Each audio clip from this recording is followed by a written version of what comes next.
BFM Business présente la grande interview, Edwige Chevrillon. Bonsoir, Michael Freeman. Vous voyez, c'est le fait de parler d'économie à la fin. Vous voyez, c'est des espèces de lapsus. Bonsoir, Michael Fribourg. Merci d'être avec nous, le président. Alors, de Chargeur, ça c'était il y a quelques semaines. Aujourd'hui, vous êtes devenu la compagnie Chargeur Invest. Une manière de montrer tout ce que vous êtes en train de faire évoluer votre groupe. Il se passait beaucoup de choses sur Chargeur.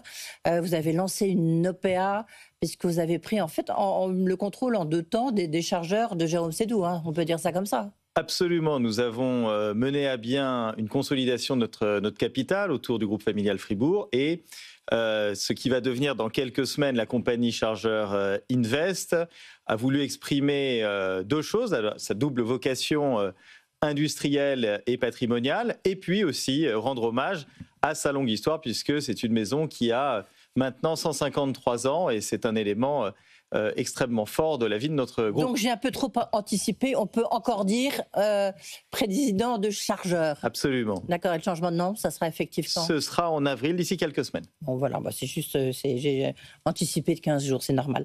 Michael Fribourg, beaucoup de questions à vous poser. Juste peut-être d'abord en un mot aussi, est-ce que vous pouvez nous exposer, vous avez fait beaucoup évoluer votre groupe, peut-être nous rappeler les 3 composantes de votre groupe, et notamment il y en a peut-être 1, voire 2 ce soir qui nous intéressent plus particulièrement, c'est sur le textile.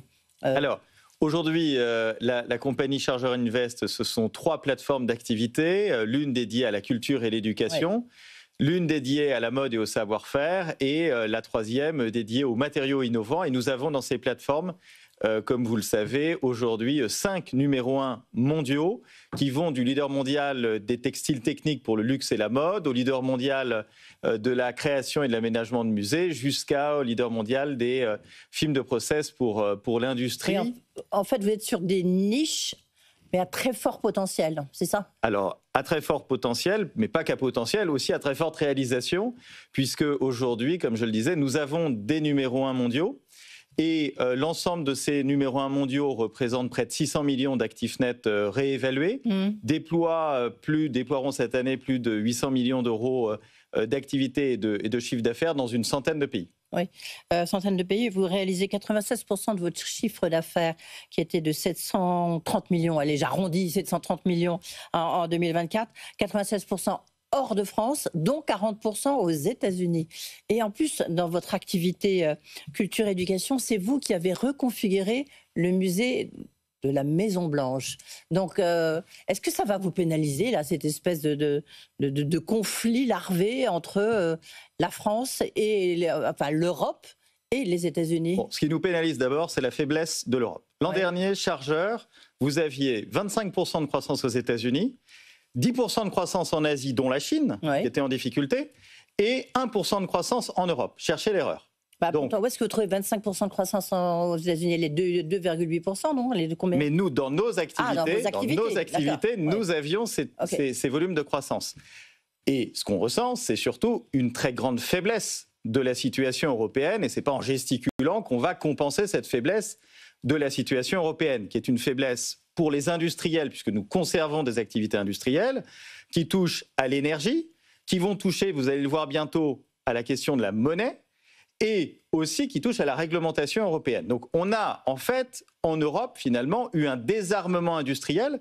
Nous-mêmes, nous avons investi, nous continuons d'investir massivement en Europe, mais en face de ça, on voit quoi ? On voit qu'il n'y a pas de préférence industrielle européenne. C'est une mascarade de dire qu'il va y avoir une préférence européenne. Ça va peut-être se passer dans le militaire, en tous les cas. Vous y croyez ? Moi, je n'y crois pas. Oui, pourquoi pas. Oui. Moi, je n'y crois pas. Et ce n'est pas en allant prélever une partie de l'épargne des Français qu'on va résoudre une problématique qui est l'insuffisance des budgets de défense européens. Mais donc, on fait quoi ? On se couche devant M. Trump ? C'est ça votre solution ? Non. D'abord, les États-Unis, c'est un allié stratégique pour l'Europe. Je pense que ce n'est pas en allant s'opposer, et c'est plutôt en trouvant le bon équilibre entre nos investissements en Europe, nos investissements aux États-Unis, mais aussi la protection européenne des industriels.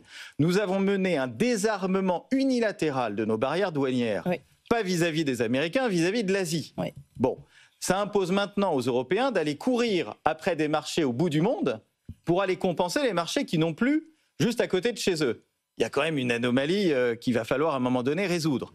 Je pense que la construction européenne est allée beaucoup trop loin dans un modèle façonné à l'allemande, et nous sommes aujourd'hui, nous, l'économie française, victimes finalement de cette surdétermination allemande de la construction européenne qui a fait que, oui, les Allemands étaient plutôt favorables on va concrètement, là, par exemple, demain, puisque vous avez été dans des ministères, demain vous avez deux mesures à prendre, vous dites quoi? Vous allez dire quoi à Emmanuel Macron? Alors moi j'ai une première question, c'est que fait l'Europe sur la question de l'énergie? Est-ce que vous avez conscience, par exemple, qu'entre la fin novembre dernier et le mois de février, il y a eu une volatilité de 50% du prix de l'énergie pour les industriels européens? Ils font comment? Ça, c'est le point noir. Attendez, c'est le nerf de la guerre. Bien sûr. Bon, la réglementation, la CSRD, la France est allée transposer la CSRD en avance de phase par rapport à ses voisins allemands ou italiens. C'est vrai. Donc, on ne peut pas être en permanence... C'est pas encore complètement transposé. Mais détrompez-vous, non, c'est applicable. Dès maintenant, c'est transposé.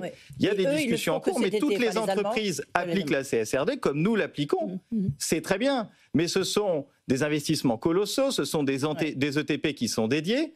J'ai envie de poser la question, que vont faire les Allemands, que vont faire les Italiens en matière de CSRD? C'est en juillet qu'ils vont l'appliquer. Non, c'est applicable dès maintenant. Les Allemands, oui, mais les Allemands, ils ont dit qu'ils le feraient qu'en juin ou en juillet. Certainement, ils continuent de négocier. Donc, moi, je pense qu'on a été beaucoup trop naïfs dans un alignement sur une stratégie économique façonnée pour les Allemands qui n'était pas adaptée aux Français.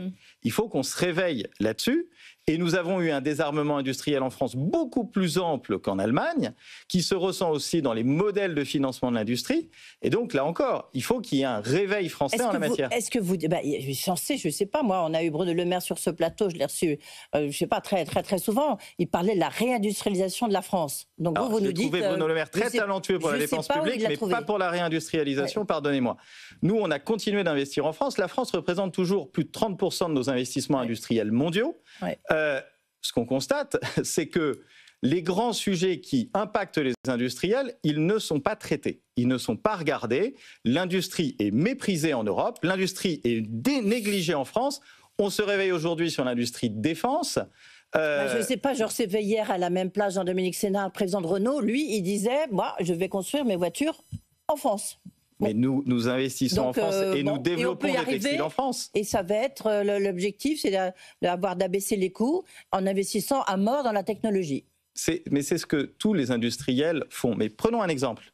Si vous investissez massivement dans des nouveaux équipements et de la technologie, nécessairement... Prenons là où vous êtes, le textile. Vous achetez un nouveau métier. Aujourd'hui, il va représenter 30% de consommation d'énergie en moins, 30% de productivité en plus, mais en face, ça ne va pas créer de l'emploi industriel, ça va plutôt détruire de l'emploi industriel. Mais au moins, ça fait la compétitivité dans votre secteur. Bien sûr, mais aujourd'hui, le gros enjeu, par exemple, c'est l'achat public en Europe, l'achat public en France.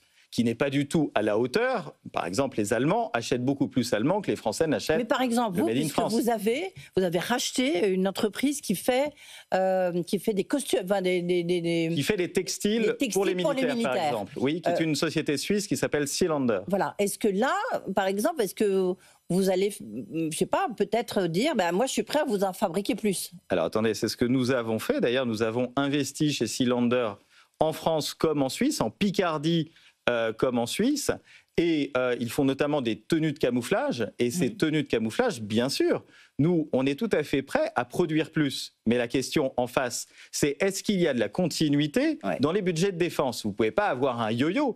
C'est vrai pour l'aéronautique très technologique, c'est vrai également pour les équipements de base de défense du combattant. Oui. Donc là, vous n'avez pas été sollicité encore? Non, mais nous sommes sollicités en permanence, mais nous devons être des industriels avisés qui calibrons nos investissements sur la bonne visibilité des commandes publiques. Que ce soit, d'ailleurs, c'est vrai dans tous les pays. Oui. Est-ce que pour vous, Michael Fribourg, est-ce que la question se pose en disant, mes usines, je vais peut-être les transplanter ailleurs, et notamment aux États-Unis?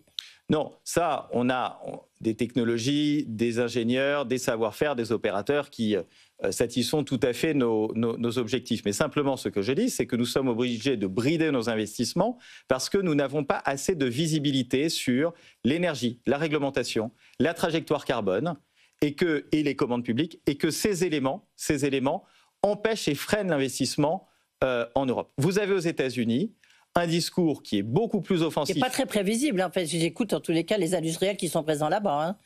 Si j'en crois le propriétaire de cette chaîne, ça ne l'a pas empêché d'annoncer un massif investissement aux États-Unis. Très présent, mais si j'écoute Pierre-André Tchanadar, si j'écoute le patron d'Air Liquide qui pourtant est très présent là-bas, il dit que cette imprévisibilité commence un peu à poser problème. Oui, mais vous avez deux capitalismes. Vous avez un capitalisme managérial et un capitalisme familial ou entrepreneurial. Nous sommes les représentants d'un capitalisme familial et entrepreneurial. Nous pouvons raisonner à 10 ans, à 15 ans. On n'est pas du tout inquiet à 15 ans sur nos investissements aux États-Unis. Je dis juste que nous aimerions avoir en Europe, dans nos industries, les mêmes niveaux de croissance et d'investissement que ceux que nous pouvons développer aux États-Unis, ou même qui ont été développés en Asie. Il faut vraiment qu'il y ait un sursaut européen, car sans ce sursaut européen, tous les discours sur l'industrie ne seront que fantasques. Et là, vous avez complètement raison, c'est de mettre le doigt, et c'est un vrai problème. Et du reste, il y a des tribus, même les politiques commencent à s'en saisir, y compris Roland Lescure, l'ancien ministre de l'Industrie, c'est le coût de l'énergie, et l'énergie nucléaire en France et en Europe, parce que ça devrait être un avantage comparatif important, or c'est le contraire. Alors oui, il y a une problématique d'organisation entre EDF et l'État sur la réglementation, mais il y a également, il faut avoir en tête qu'en Italie, il n'y a pas l'énergie nucléaire. Oui. Donc vous avez en Allemagne eu une sortie du nucléaire annoncée et accélérée qui les a fait basculer sur d'autres technologies. Quand on voit qu'en Belgique, il a fallu alimenter des centrales avec des moteurs d'avion, il y a de quoi un peu s'inquiéter. Je veux bien qu'on prépare la guerre, mais avant de préparer la guerre, il faut faire vivre la paix. Oui. Donc plutôt, en conclusion, Michael Fribourg, plutôt pas très optimiste sur l'Europe. On est ambitieux, mais on va être exigeant avec l'Europe. Oui. Ben voilà, ça sera le mot de la fin. Belle conclusion. Merci. D'avoir été avec nous, Michael Fribourg, donc le patron, pour l'instant, de Chargeur, et donc il change de nom pour le 1er avril. Ça sera un beau poisson d'avril. Merci beaucoup d'avoir été avec nous. 9 avril, voilà, tout de suite. Compagnie Chargeur Invest. Guillaume Paul et ses experts. La grande interview sur BFM Business.